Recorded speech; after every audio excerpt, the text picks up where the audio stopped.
Hello and welcome students, Gyanjyoti coaching সেন্টারের পক্ষ থেকে তোমাদের সকলকে আরো একবার স্বাগত। এর আগের দিনে আমরা UGC university grand commission complete করেছিলাম এবং আজকে তার উপর থেকে 20 এমসিকিউস কমপ্লিট করব। চলো অতিরিক্ত কথায় না গিয়ে আমি আলোচনার বিষয়ে ফিরে আসছি।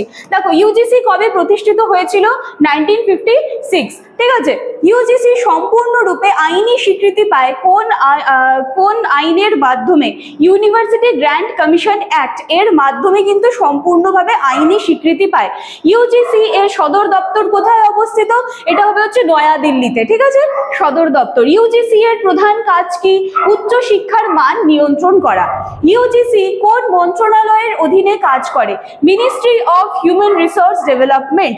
ইউজিসি কোন স্তরের শিক্ষায় নিয়োজিত? অবশ্যই উচ্চ শিক্ষা স্তরে, উচ্চ শিক্ষার যেটা স্তর আছে সেই শিক্ষায় কিন্তু নিয়োজিত। ঠিক আছে, আচ্ছা এবার দেখো ইউজিসি এর বর্তমান চেয়ারম্যান কে? বিনীত যোশী। ঠিক আছে, ইউজিসি এর অধীনে কোন সংস্থাটি কারিগরি শিক্ষার দায়িত্বে আছে? AICTE এই সংস্থাটি। ন্যাক এর কাজ কি? ন্যাক এর কাজ কি? শিক্ষা প্রতিষ্ঠানের মান নির্ণয় ও মূল্যায়ন করা।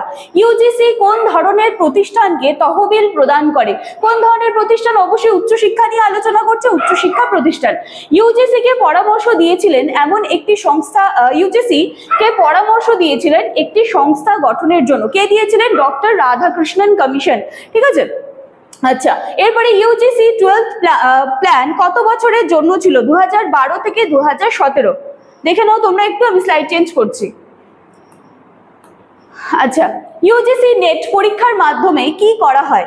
বিশ্ববিদ্যালয়, কলেজ ও শিক্ষক নিয়োগের যোগ্যতা নির্ধারণ করা হয়। ইউজিসি অটোনমি দেয় কার উদ্দেশ্যে? কলেজ ও বিশ্ববিদ্যালয়কে দেওয়া হয়। ইউজিসি কাকে তহবিল দেয় না? বেসরকারি স্বনির্ভর কোচিং সেন্টারগুলোকে কিন্তু ইউজিসি কোনো তহবিল দেয় না। ইউজিসির অধীনে যে সংস্থা ওপেন অ্যান্ড ডিস্টেন্স লার্নিং নিয়ন্ত্রণ করে সেটা কি? Distance education bureau, DEB।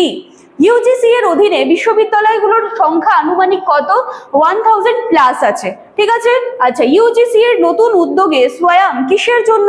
Online শিক্ষা প্রচার করার জন্য। অনলাইন শিক্ষা প্রচার করার জন্য। ঠিক আছে, চলে আসছি আমরা লাস্ট দুটো প্রশ্ন। কি কি আছে দেখে নাও। ইনস্টিটিউশন অফ এমিনেন্স স্ট্যাটাস কোন সংস্থা প্রদান করে? ইউজিসি প্রদান করে। ইউজিসি এর ডিজিটাল ইনিশিয়েটিভের অন্তর্গত কি? প্রধানমন্ত্রী আবাস যোজনা। ঠিক আছে, ইউজিসি এর ডিজিটাল ইনিশিয়েটিভের অন্তর্গত হচ্ছে এগুলো চলে আসছে। তো এই ছিল আমাদের 20 কোয়েশ্চেন্স।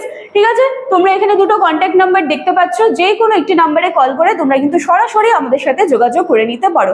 চলো আজকের ক্লাস বা আলোচনার বিষয় এখানেই শেষ করছি। দেখা হচ্ছে আবার নেক্সট দিনের ক্লাসে। Thank you.